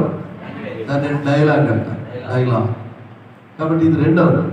కాబట్టి ఇవన్నీ మనకి ఏం చేస్తుంది? దేవునికి దగ్గరగా తీసుకుని వస్తుంటాయి. నీ శ్వాస నీదే. ఈ మధ్య ఎవరో పాడారు, నేను బ్రతుకున్నాను, జాన్వశ్రీ గారు పాడారు, భలే మాట్లాడుతున్నారు. ఈ మధ్య నేను కూడా విన్నాను ఈ మాట. నేను ఉండలేనయ్యా, నేను బ్రతకలేనయ్యా అనే పాట కూడా వచ్చింది. నేను ఉండలేనయ్యా, అదే అంటే నీవు లేదే నేను లేనయ్యా, నా శ్వాస లేదు, నా జీవితం లేదు అని పాడుతున్నారు. రైట్, మంచిదే. ప్రియులారా, దేవుడు ఎవరు అంటే దేవుని స్వరూపమైన మనుష్యుడు. ఎవరు? భౌతిక రూపం, ప్రాణం, మూడోది ఆత్మ. ఈ 3 కలయిక ద్వారా ఎందుకు చేసుకున్నాడు అని అంటే, ఎందుకు మానవుడు చేసుకున్నాడు? తన స్వేచ్ఛను భూమి మీద, తన ఆనందాన్ని పంచుకోవడానికి. ఇంకా దగ్గరికి వచ్చి చెప్తారు, హ్యూమన్ బీయింగ్ అనే మాటను దేవుడు ఎందుకు ప్రతిపాదించాడంటే, ఏదైనా తోటలో ఆదాము హవ్వలను చేసినప్పుడు వారు దేహంతో, మహిమ దేహంతో ఉన్నారు, వారు ప్యూరిఫైడ్. వాళ్ళిద్దరూ చక్కగా, నరుడు ఒంటరిగా ఉండడం మంచిది కాదని తలంచి వాళ్ళిద్దరిని భార్య భర్తలకు ఏర్పాటు చేశారు. ఉదయ సాయంకాలంలో దేవుడు వచ్చి వారితో మాట్లాడేవాడు. దేవుని దగ్గర స్వతంత్రంగా వచ్చి కూర్చునేవారు, స్వతంత్రంగా వచ్చి కూర్చునేవారు, దేవునితో మాట్లాడేవారు. ఈ తోట చెట్ల ఫలంలో మీ ఏమైనా తినవచ్చు, కానీ మంచి చెట్లను చేరుకునిచ్చు, ఆ వృక్ష ఫలం జోలి మాత్రం పోవద్దు. దాని ప్రక్కనే జీవవృక్ష ఫలాలు కూడా ఉన్నాయి. అయ్యా అర్థమవుతున్నాయా? వాటి జోలి పోవద్దు, వాటి జోలి మీ బౌండరీస్ ఇక్కడే. ఇక్కడ మనకు కూడా కొన్ని డౌట్లు వస్తాయి, కొంచెం ఆలోచన కలవాలి. భౌతిక రూపాన్ని ఇచ్చాడు, స్వేచ్ఛనిచ్చాడు, ఆనందాన్ని ఇచ్చాడు, తండ్రి అని పిలిచే భాగ్యము దేవుడు ఇచ్చాడు. వీటన్నిటిని ఇచ్చిన దేవునికి, దేవుడిచ్చిన దానికి మానవుడు చేసింది ఏంటంటే, మరి మనుషుడు ఒక రకంగా దేవుని ఆజ్ఞను మీరాడు. ఆజ్ఞను ఇక్కడ మీరు అసలు ఆ చెట్టు లేకపోతే ఈ గోలంతా లేదు కదండి. దేవుడు, మీరు ఒక మాట జ్ఞాపకం చేస్తారు, మ్యారేజ్ రేషనల్ బీయింగ్ అని కార్ల మాత్రమే పండితుడు అంటాడు. మనుషుడు వివేకవంతమైన జంతువు, వివేకవంతమైన మంచి చెడు, మంచి పాపము పుణ్యం, ఇది మంచిది అది చెడ్డది, ఇవన్నీ డిస్క్రిమినేట్ చేయాలంటే నీవు ఎడ్యుకేటెడ్ కావాలి. నీవు ఆ విద్య ద్వారా తెలుసుకుంటావు, ఇది రాయి, ఇది పువ్వు, ఇది చెట్టు. దేవుడు మానవుడు సృజించినప్పుడు ఆయన గురించి నేర్చుకున్నప్పుడు ఆత్మజ్ఞానం వృక్షంగా దేవుడు చేయాలి. ఒక వృక్షం ఉందనుకో, కొడితే ఏమందో, తిడితే ఏమందో. ఆ వృక్షంగా ఉంటే చెట్టు రాయుడు అంటారు. ఏం ముద్దాలంటుంటామని అంటారంటారు చూడాలి. అప్పుడు ముద్దులాగా పని చేస్తున్నాం. వృక్షముగా దేవుడు చేయాలి. రెండవది, నైతిక వివక్ష లేని మృగంగా దేవుడు చేయాలి. మృగాలకు నైతికత, వివక్ష అనేది తెలుస్తుందా? నువ్వు గొడ్డు ఏం మాట్లాడు, నైతిక వివక్ష లేని మృగంగా దేవుడు చేయాలి. మూడవది, మరి వాటిని చేయకుండా మనుష్యుడు ఆలోచించగలిగిన దైవ జ్ఞానంతో నింపాడు. ఆలోచించగలిగి ఆ దైవ జ్ఞానంతో నింపాడు. He is the human being. అతడు మనిషి. అతడు, ఇప్పుడు మీరు చెప్పండి, దేవుని కంటే మనకు కొంచెంగా తక్కువ అని చేసింది వాస్తవమా కాదా? కోతుల నుంచి వచ్చాడన్నమాట నిర్బంధంగా తీసివేయడానికి సబబే కదా. కాబట్టి ఈ మాటను బట్టి చూస్తే మేము చాలా జాగ్రత్తగా గమనించవలసింది, మనము దేవుని స్వరూపమందు, దేవుని పోలిక చొప్పున, దేవుని ఉద్దేశం ప్రకారం సృజించబడిన వారం, సృజించబడిన వారం. అంటే దేవుడు మన మీద ఒక బాధ్యత ఉంచాడు. We are the responsibility for the God. మనం దేవునికి మరి ఆ బాధ్యత కలిగిన వ్యక్తులు, దేవుని సృష్టికర్త. మనం ఈ రోజున గురువు గారికి నమస్కారం చేయండి, అవునా? గురువు గారికి, అయ్యా నీకు చదువు చెప్పినాడు మర్చిపోకరే అంటుంటా, నీకు అన్నం పెట్టినాడు రే మర్చిపోకుండా రే అంటారు. ఇవన్నీ బాగున్నాడు. సృష్టికర్త అయిన దేవుని సంగతి ఏంటంటే ఆయన ఎవరు దిక్కు తీశారు మీరు. కాబట్టి ఇక్కడ మనం చాలా తెలియని విషయం ఏంటంటే, నీ సృష్టికర్త అయిన దేవుని మర్చిపోతుంది. ప్రసంగిలు రాస్తాడు, ఇదంతయు తేలిన ఫలితార్థమేమనగా నీ సృష్టికర్త అయిన, బాల్య దినములందే నీ సృష్టికర్తను విలాపకము తెచ్చుకొనము. బాల్య దినములందే ఎప్పుడు? ఇప్పుడు అక్కడి నుంచి మొదలవుతుంది, దేవుడు లేడురా గీవుడు లేడురా, అక్కడి నుంచి మొదలవుతుంది టర్నింగ్ పాయింట్. కాబట్టి ఈ బాల్య దినములందు, అందుకే సండే స్కూల్ చర్చెస్లో ప్రారంభించింది. అందుకే ప్రియ సేవకులారా, బాల్య దినములందరి సృష్టికర్తను, వీటి యందు నాకు సంతోషము లేదని చెప్పబడక ముందే, సూర్యచంద్ర నక్షత్రములు చీకటి కమ్మక ముందే నీ దేవుడైన యెహోవాను. కాబట్టి నేను మనం తెలుసుకోవాల్సిన మొట్టమొదటి, నీ సృష్టికర్త అయిన దేవుణ్ణి. అప్పుడు మాత్రమే నీకు కర్మ విషయాలు తెలుస్తాయి. అప్పటిదాకా లోకము నిన్ను డైవర్ట్ చేస్తూ ఉంటుంది. అరే గురువుకు దండం పెట్టు, అరే రాయికి దండం పెట్టు, మన పితరులు చూస్తున్న ఆచారాలు చేయి. ఇక్కడ మనం డైవర్ట్ అయిపోయి ఇదే సత్యం అనుకుంటాం. భ్రమలోకి వెళ్ళిపోతాం. దేవుడు సృష్టించిన సృష్టి విధానంలో నీవు నేను భాగస్వామ్యం. ఆయన స్వరూపము చేయబడ్డా, ఆయన అంశము వల్ల, ఆయన అంశము శ్వాస అయిందే. ఎవరిది? శ్వాస అయిందే, రూపము అయిందే, అంతే కదా. ఆయన లేకపోతే మన భూమి మీద లేనే. రెండవది, మనం ఇక్కడ వదిలిపెట్టిన తర్వాత వెళ్ళాల్సింది ఎక్కడ తెలుసా? అక్కడికే. ఎక్కడికి? అక్కడ వెళ్ళకపోతే ఇక్కడ ఉన్నట్టే లెక్క. అక్కడికి వెళ్ళలేదనుకో, నేను పోయినసారి మీకు చెప్పాను, ఒకసారి జన్మించిన వాడికి రెండు మరణాలు తథ్యం. అశోక్, ఒకసారి జ్ఞాపకం చేస్తావా? ఒకసారి మరణించిన వాడికి, ఒకసారి జన్మించిన వాడికి రెండు మరణాలు. ఏమేంటి? భౌతిక మరణం, రెండవ మరణం. వాపు ఇంత అన్యాయం చేస్తున్నారు. రెండవ మరణం చెప్పాను కదా. మొదటిదేమో భౌతిక మరణం. మరణం ఎప్పుడైనా మనుషులందరికీ మరణం. రోమీయులకు రాసిన పత్రిక 5:12 ఉంది కదా. ఇట్లుండగా మనుషుల ద్వారా మరణము ఎలాగో వచ్చింది అన్నాడు కదా. ఆదాము ద్వారా వచ్చింది, అది అందరికీ సంప్రాప్తమైంది. రెండవ మరణం ఏంటి తెలుసా? రెండవ మరణం పిరికివారు, అవిశ్వాసులు. ప్రకటన గ్రంథం 21:8 ఒకసారి చదువుకున్న ఆయన ఒకసారి చదువుతున్నాం. ప్రకటన గ్రంథం 21:8 చదువుతారు, త్వరగా చదువుతారు. ఎవరు వాళ్ళు? పిరికివారును, అవిశ్వాసులను, అసహ్యులను, నరహంతకులను, వ్యభిచారులను, మాంత్రికులను, విగ్రహారాధికులను, అబద్ధికులందరూ అగ్ని గంధకములతో మండుకుండములో పాలు పొందుదురు. ఇది రెండవ. కాబట్టి ఇది రెండవ మరణము ఎప్పుడు వస్తుందంటే, భూమి మీద దేవుని తెలుసుకోకుండా మరణం వస్తుంది. రెండవ మరణం అక్కడ ఉంది. తీర్పు జరిగిన వెంటనే అపవాదికిని వారి కొరకు సిద్ధపరచబడ్డ నిత్యాజ్ఞలను పొండి. రెండవదేమో రండి, యెహోవా చేత దేవుని చేత ఆశీర్వదించబడిన వాళ్ళ రండి. మీకేమో వెల్కమింగ్, వాళ్ళకేమో ఫేర్వెల్. అంతేనా? ఇప్పుడు మన ఆఫీసులో జరిగే ఫేర్వెల్ రిటైర్డ్ అయిన తర్వాత రాజాజీ గారికి కూడా రిటైర్డ్ అయిన పోయాక డ్యూటీలు వచ్చింది చెప్పని ఫేర్వెల్ మీటింగ్ పెట్టి పంపించుంటారు. అంతేనా? ఒకరికి రండి, మరొకరు పోండి. దేవుని బిడ్డలుగా భూమి జీవిస్తే, దేవుని దైవమయం కలిగి జీవించిన వారికి ఒక జన్మ వలన రెండు మరణ. 2 సార్లు జన్మించిన వారికి ఒకే మరణం. ఓకే, ఇది విచిత్రం ఏంటంటే గమనించాల్సింది. 2 సార్లు ఎలాగ జన్మించాలని కొన్నిసార్లు ఆయన గురించి చెప్పుకున్నాం. ఆయన వేదిక స్కాలర్. ఎవరైనా ఇక నేను క్లాస్ వదిలిపెట్టడం మంచిది అనుకుంటా.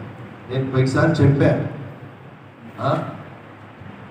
ఒకడు నీటి మూలంగాను, ఆత్మ మూలంగాను, వాపు అడుగు పడిపోయింది సార్. ఏది మరి ఎందుకు డౌట్ వచ్చింది నీకు ఎందుకు డౌట్ వచ్చింది అసలు? అయితే దీన్ని బట్టి నిద్రావస్థలో ఉన్నావు అనమాట. 3వ అధ్యాయం 5వ వచనంలో చెప్పారా లేదా? మరిచిపోయారా లేదా? తప్పు మీద నాదా?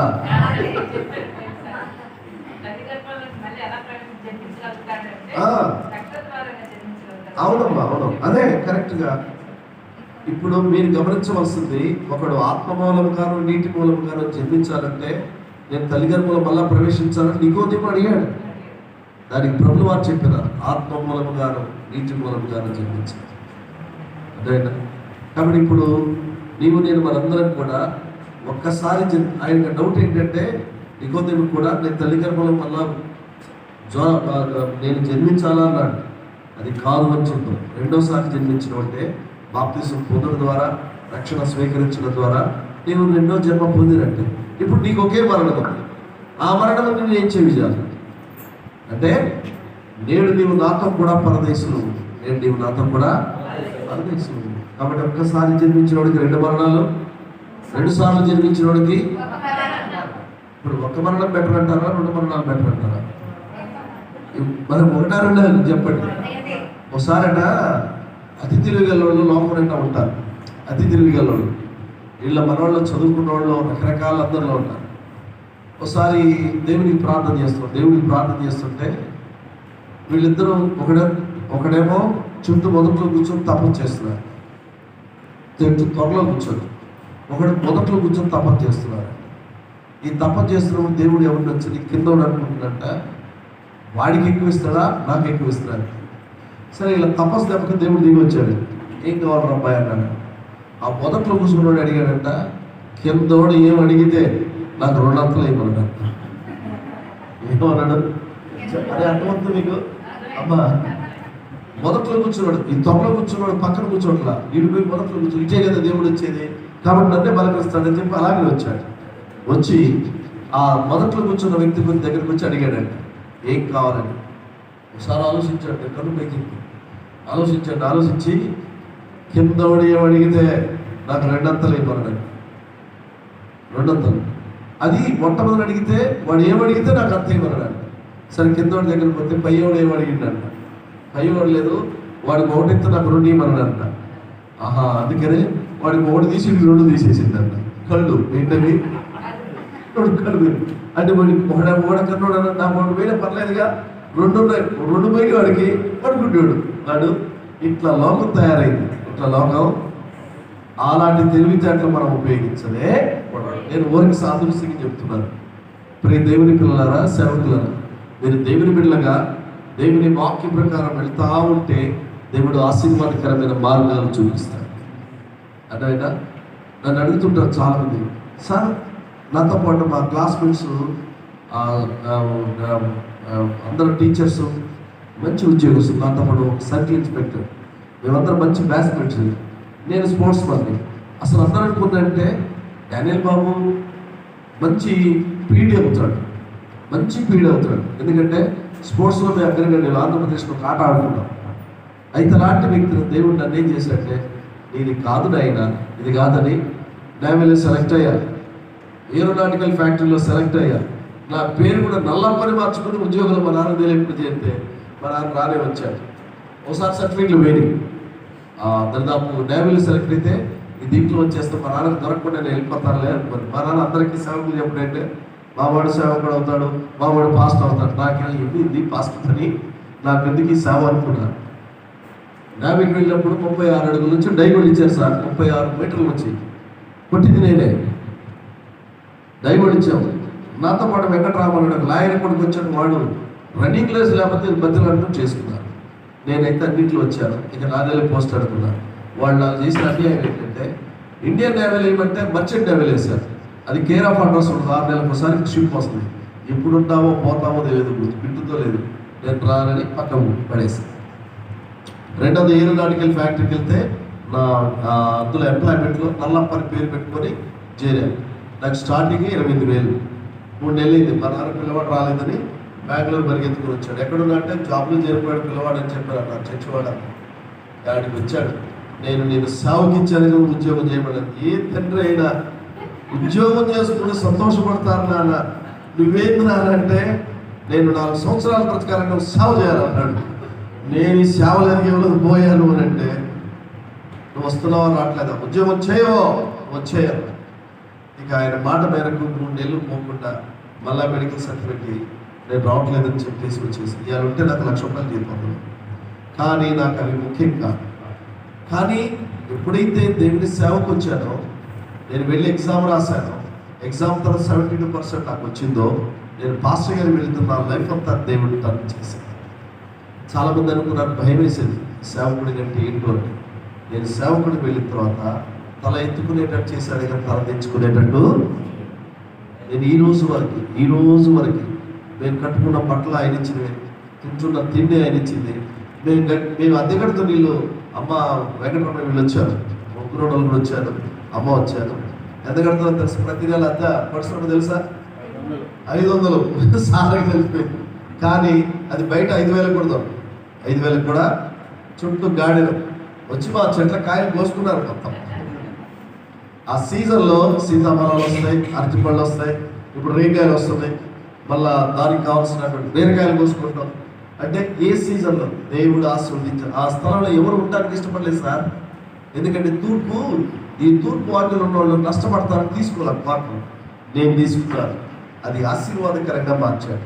ప్రతి నెల ఉదయకాలం 6 గంటలకు నీళ్ళు వస్తాయి, మధ్యాహ్నం 11 గంటలకు కృష్ణా నీళ్ళు వస్తాయి. మేము బయటికి పోయే పనిలే. అంటే దేవుడు ఆశ్చర్యకరమైన సంగతులు జరిగించేవాడు. నేను వస్తున్నా, ఇదిగో పాస్టర్ గారు వెళ్తున్నారని ఈ భావన ఆశీర్వాదం. ఇప్పటికి 29 సంవత్సరాలు నేను సేవ చేశాను. ఇంకా 30 తర్వాత నేను కూడా రిటైర్ అవ్వాలంటే తిరగదలుచుకోవాలా, సార్లాగా ప్రశాంతంగా ఒక చోట కూర్చోవాలనుకుంటున్నాను. అంటే ఒక 60 సంవత్సరాల వయసు వచ్చేసరికి సేవలో పరిపూర్ణం చెందాలని నా ఆలోచనలు వేరుకున్నాయి. అందుకని ఇప్పుడు ఇలా ఇప్పటి వరకు తలదించలేదు, ముందుకు వెళ్తున్నాం. కానీ నేను ఎన్నడూ నా పెళ్ళిలో కూడా సూట్ వేసుకోవాలా, కానీ నాకు ఇప్పుడు 3-4 సూట్లు వేసుకునే భాగ్యం దేవుడు ఇచ్చాడు. అంటే ఎక్కడికి వెళ్తున్నా దేవుని వాక్యాన్ని ప్రచురించగలిగిన భాగ్యం ఇచ్చాడు. ఇది ఆధిక్యతే కానీ శాపం కాదు కదా. ఈరోజు వరకు నేను ఇంట్లో భోజనం చేద్దాను ఈరోజు అనుకుంటాను. నేను ఈరోజు ఫిష్ కర్రీ తెచ్చుకుంటే బాగుండని చెప్పి నేను మా ప్రసాద్ గారు చెప్తాను, చర్చ్ మెంబర్స్ ఇలాగ ఉంటే, ప్రసాద్ వస్తూ ఫిష్ పట్టుకున్నా అంటే ఈ లోపల ఎవరో ఒకరు చేసి పంపిస్తారు మాకు. నేను తినాలనుకున్నప్పుడు వచ్చేస్తాను. రాత్రి కూడా నేను ఇంటికి వచ్చేసరికి క్యారేజ్ వచ్చింది. చర్చి మెంబర్స్ ఇంట్లో బర్త్డే అయ్యగారికి ఇచ్చినప్పుడు మేము పలావ్ తిన నేను వండుకోలేదు సార్. నేను బాబు పోతున్నాడు, వాడికి ఏమో 2 చపాతీలు అన్ని కట్టి పంపించిన వాళ్ళ అమ్మగారు. కానీ నేను అనుకున్నా పలావ్ తింటే బాగుండు అనుకున్నా, రాత్రి బిర్యానీ రానే వచ్చింది. అంటే నేను ఎందుకు చెప్తున్నా అంటే ఏది కావాలో అది ముందే వచ్చి కూర్చుంటాం. అది నిన్న ఏది కొనుగోలు చేయదు. నేను ఈ మాట కూడా చెప్తున్నాను, దేవుని సేవకులకు మమ్మల్ని బలపరచడానికి ఈ మాట చెప్తున్నాను. సింహము పిల్లలు లేమి గలవై ఆకలి గురుడు కానీ దేవుని ఆశ్రయించే వారికి మీరును. ఇది దేవుని పిల్లల లక్షణం. మీరేంటో లోకం చూడాలిగా, నువ్వేంటో దేవుని సృష్టిని తెలియపరచబడాలిగా. మీ ద్వారా దేవుడు అద్భుత కార్యములు ఎలాగూ చేయుచున్నాడో మీరు లోకం చూడాలి.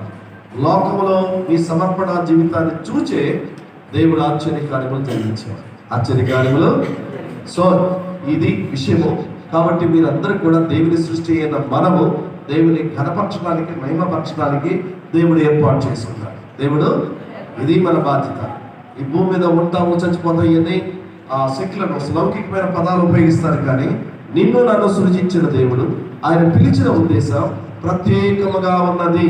ప్రత్యేకముగా వాస్తవానికి నేను మీరు ఇంట్లో కలుస్తానని మనం ఈ క్లాసులో కూర్చుంటాను అనుకోలేదు. మీరు ఎప్పుడైనా గమనించండి, రోమా 8:20 చదువుకోండి. మేలు కలగడానికి, ఏం కలగడానికి?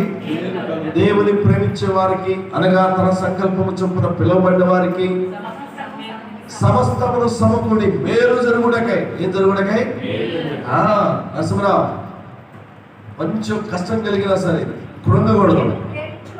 దేవుని ప్రేమించే వారికి, అనగా ఆయన సంకల్పము చొప్పున ఎవరైతే దేవుని సేవా పిలుపులో ఉన్నారో పిలువబడిన వారికి ఏం కలగడానికి? మేలు కలుగుటకై సమస్తమును సమకూడి జరుగుచున్నవని ఎరుగుదాం. నేను నా జీవితం అంతట్లో ఈ వర్డ్ని ఎప్పుడూ విడిచిపెట్టాను. కాబట్టి దేవుడు మేలు చేసేవాడు కానీ కీడు చేసేవాడు. మీరు బంధువుల దగ్గరికి వెళ్ళండి, మొదటి రోజు మంచి చుట్టం, రెండో రోజు రెండో చుట్టం, మూడో రోజు పరిశ్రమ అర్థమవుతుందా? ఎవరైనా కాదు, మిమ్మల్ని బహుగా ప్రేమించిన బంధుమిత్రాలు ఎవరైనా సరే మొదటి రోజు పర్లా, రెండో రోజు లైట్లు డిమ్ అవుతాయి, మూడో రోజు కరెంట్ ఏముండదు. అర్థమైందా? బంధువులైనా స్నేహితులైనా ఎవరైనా కానీ ఎన్నడెన్నడానికి మారని ప్రేమ యేసు ప్రభువు వారి. మీరు దేవుని పిల్లల దగ్గరికి వెళ్ళండి, అలా ఇన్ని రోజులైనా ఉంటాను, ఉండండి అయ్యా, మీరు ఇక్కడే ఉండండి. నేను ఒకసారి బెంగళూరు 72 లక్షలు పెట్టి చర్చి కట్టాను. నేను ఎవరొస్తున్నా మీలాంటి ఎవరొస్తున్నా ఉన్నప్పుడు అక్కడ పాటలు పాడటానికి వెళ్ళేవాళ్ళం. ఈరోజు నేను దిగుతున్నానంటే కంటోన్మెంట్కి కారు వచ్చి కూర్చుంటాను. కాలు కదపనేను. అక్కడికి వెళ్ళి నారాయణ వచ్చినాడు, ఆంధ్ర నుంచి వచ్చినాడు. అక్కడ చిత్తూరు, నెల్లూరు, కడప ఆ ప్రాంతాల నుంచి వచ్చిన ఉద్యోగస్తులందరూ ఐటీ ఈ ఫ్యాక్టరీస్లో పనిచేసుకునే వాళ్ళు సార్. బొంగలు సారాయి తాగుతారు. వాళ్ళు తినే తిండి కానీ ఇల్లు కానీ. మేము ఎప్పుడైతే వాక్యము పాటలు చెప్తామో వాళ్ళందరూ మారిపోయారు. ఈరోజు బ్రహ్మాండమైన కుటుంబాల్లో ఉంటే నల్లప్పని, లేకపోతే అర్లప్పని, భగీరప్పని, ఆ పేరు ఏది చిత్తూరు, కడప ఏరియాలో ఉండే పేరు. కానీ మంచి ప్రేమ కలిగిన కుటుంబాలు, మంచి ఉద్యోగాలు చేస్తున్నారు. వెళ్ళిపోతే అప్పా రండమ్మా, నేను కూర్చోండి అప్ప అంటాను. నేను అప్ప అంటాను, నేను అప్ప అంటున్నాను. అప్ప అంటే గౌరవం. అది వచ్చి ఆ ఎన్నకు తట్ట నిండా పెట్టండి అందరికీ. నేను మొట్టమొదటిసారి వామ్మో ఇదేదో తట్టలు పెట్టమంటున్నారు, నాకు భయం వేసింది. తట్ట అంటే మన ఉద్దేశంలో ప్లేట్ అట. నాకు భయం వేసింది. ఏమన్నారయ్యా వాళ్ళంటే, ఓ అన్నా నీకేం చెప్తాం, తట్ట అంటే ప్లేట్ అన్నా అన్నారు. అంత ప్రేమ ఆప్యాయత. ఇప్పటికి వెళ్తున్నా, వైజాగ్ వెళ్తున్నా, హైదరాబాద్ వెళ్తున్నా, ఆ ప్రేమ ఆప్యాయతలు దేవుని ప్రేమించేవారు. ఎవరిని ప్రేమించేవారు. నేను ఒక మాట చెప్తున్నాను, మీరు బాగా గుర్తుపెట్టుకోండి. ఇది సెక్యులర్ వర్డ్, లౌకికమైన. డబ్బును చూసేవాడు మనిషిని ప్రేమించలేడు, మనిషిని చూసేవాడు డబ్బులు లేదు. It is quite opposite.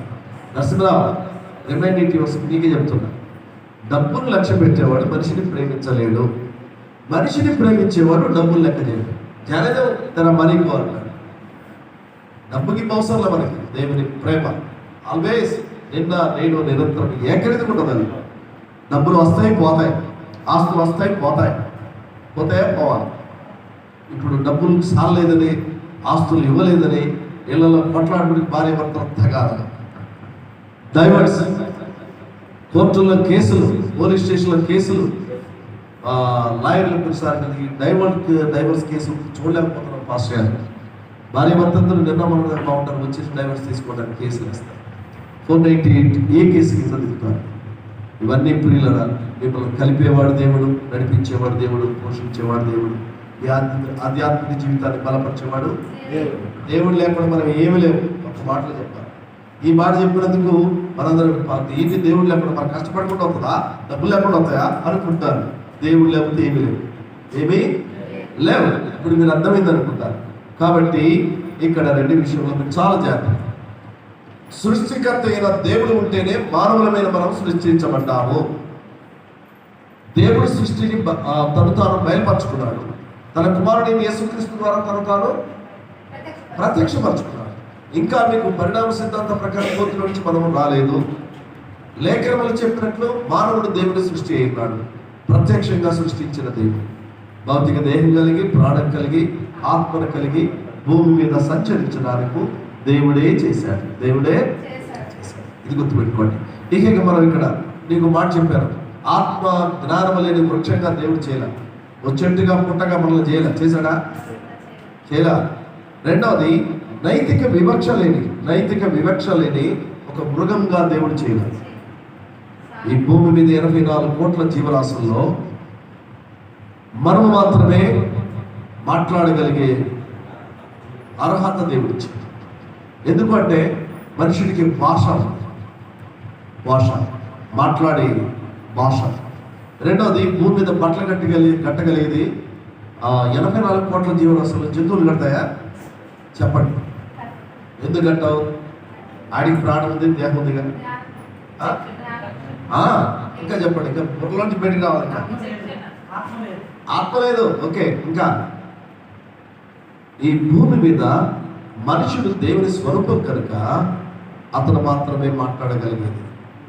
రెండవది ఆ డిస్క్రిమినేషన్ మైండ్, వివక్ష, విచక్షణ స్థితి అంట. డిస్క్రిమినేషన్ అంటే దేవునితో మాట్లాడే స్వభావం కానీ భూమి మీద అన్ని జంతువులన్నీ కూడా 4 కాళ్ళ జలచరాలు ఇవన్నీ కూడా అన్నీ ఉంటాయి. కానీ మనుషుడు మాత్రం నడిచే జీవి, మనుషుడు మాత్రమే నడుస్తాడు. 84 కోట్ల జీవరాశులు ఈ భూమి మీద ఉన్నాయి, అవునా? ఈ 84 కోట్ల జీవరాశుల్లో మనుషుడు మాత్రమే మాట్లాడగలిగేది, నడవగలిగేది. ఓకేనా? అంటే దేవుని స్వరూపమందు చేయబడిన మనిషి. ఓకే, ఇప్పుడు సానుకూల దృక్పథంతో మనం చూస్తే మనం కొన్ని విషయాలు నేర్చుకోవాలి. సానుకూల భావంలో సృష్టి కార్యము ద్వారా దేవుడు ఉనికిలోనికి వచ్చాడు. సృష్టి కార్యం, ఏ కార్యం? మానవులైన ఆదాము హవ్వలను సృష్టించాడు. సృష్టి కార్యము ద్వారా దేవుడు ఉనికిలోనికి వచ్చాడు. సృష్టి కార్యం స్త్రీ పురుషునిగా దేవుడు చేశాడా లేదా?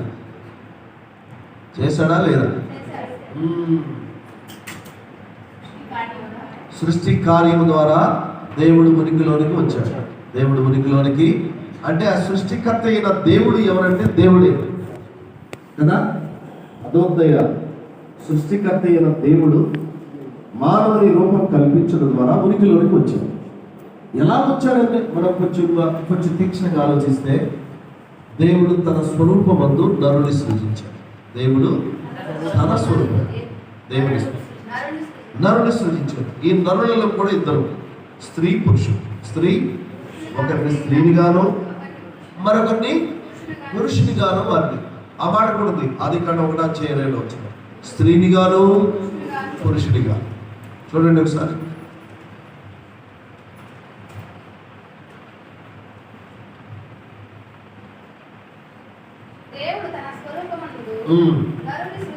నరుని సృజించను, దేవుని స్వరూపమందు వారిని సృజించను, స్త్రీనిగాను పురుషునిగాను వారిని సృజించాడు. అంటే స్త్రీనిగా సృజించాడు. మొట్టమొదట ఆదామును సిద్ధపరిచాడు. ఆదామును సిద్ధపరిచి గాఢనిద్ర కలుగు చేసి ఆ ప్రకటనలో ఒకటి తీసి మరలా స్త్రీని నిర్మించి ఆమెను కూడా జీవవాత్మతో నింపాడు. అంటే స్త్రీనిగా పురుషునిగా ఆయన సృష్టిలో ఆదాము హవ్వలను సృజించిన దేవుడు. అర్థమైందా? కాబట్టి దీన్ని బట్టి మీరు చూస్తే సృష్టి కార్యము ద్వారా దేవుడు ఉనికిలోనికి వచ్చాడు. రెండవది మానవ నిర్మాణం ద్వారా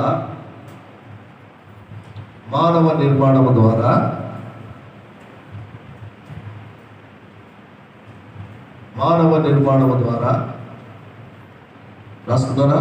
భౌతిక రూపమును కల్పించాడు. భౌతిక రూపమును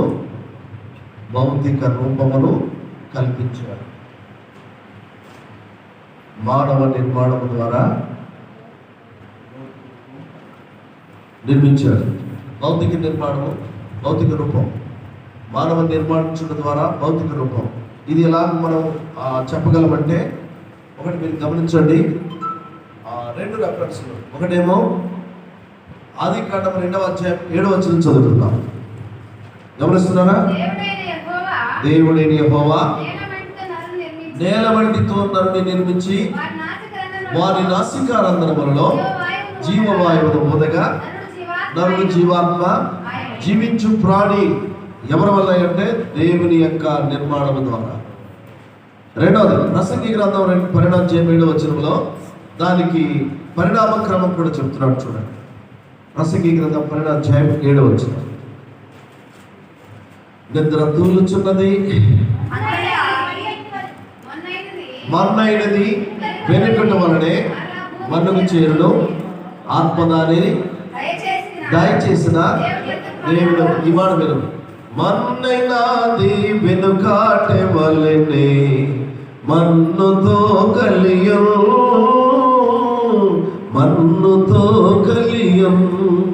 ఆత్మదాని దయచేసిన తండ్రి వద్దకు వెళ్ళును నేడు యువకుడా వినుమా.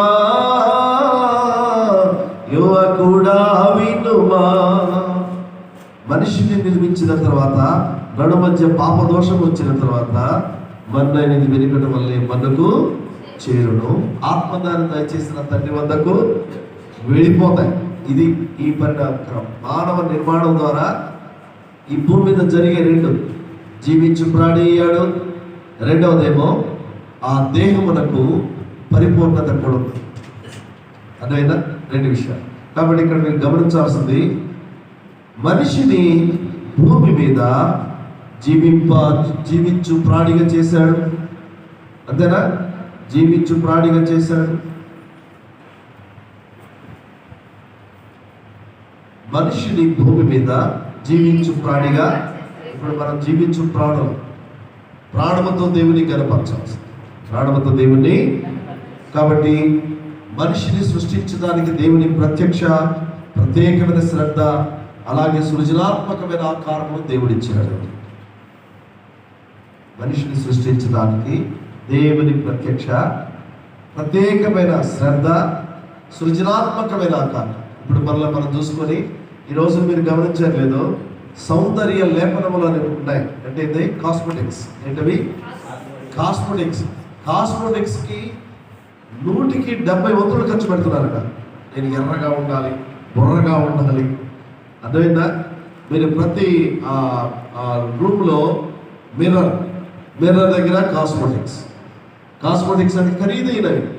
ఎన్ని ఖరీదైనవి! ఒక్కొక్క వాళ్ళకి మార్చుకోవడానికి, రూపం అందంగా ఉండడానికి, లేకపోతే మరి సౌందర్య లేపనం. దేవుడు సృష్టించిన రూపం ఎంత గొప్పదో తెలుసా? స్త్రీని గాను పురుషుని గాను దేవుడు నిర్మించాడు. కాబట్టి ఈ భాగంలో దేవుడు ప్రత్యేకమైన శ్రద్ధ వహించాడు, సృజనాత్మకమైన ఆకారం ఇచ్చాడు. దేవుని ప్రత్యక్షంగా మనలను చేశాడు. మనలను మనం ఏదో తల్లి గర్భంలో చూచామనుకుంటా అది కేవలం అపోహ మాత్రమే. తల్లి గర్భంలో పడకముందే నేను నిన్ను రూపించి ఏర్పాటు చేసుకున్నాను అంటే నీవు నేను మనందరం కూడా ఆయన ప్లాన్ లో ఉన్నాం అంతే. దర్శన అశోక్ అర్థమైందా? నరసింహరావు అర్థమైందా? సైదులు దేవుని మాటలు విలువైంది. కాబట్టి మరొకసారి మన పునరుచ్చారణ చేసుకుందాం. 12:20 ఒకసారి బయటకు వెళ్ళి మీరు రిఫ్రెష్ అయ్యారండి అంతేనా? బయట కొంచెం హీట్ ఎక్కుంది కనుక రాజాజీ గారి ఆధ్వర్యంలో కొంచెం టీ తాగుతాం. ఓకే ఓకే మంచినీళ్ళు తాగ టీ తాగు. ఓకే మా వేడిగా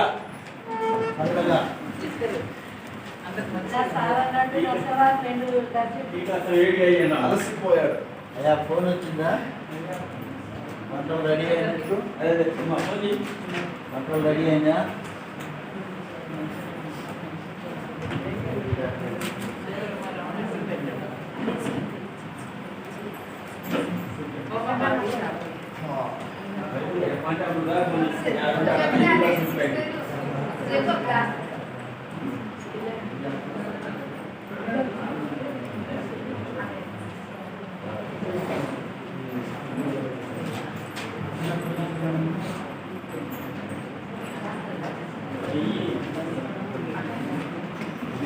కొంచెం చాలా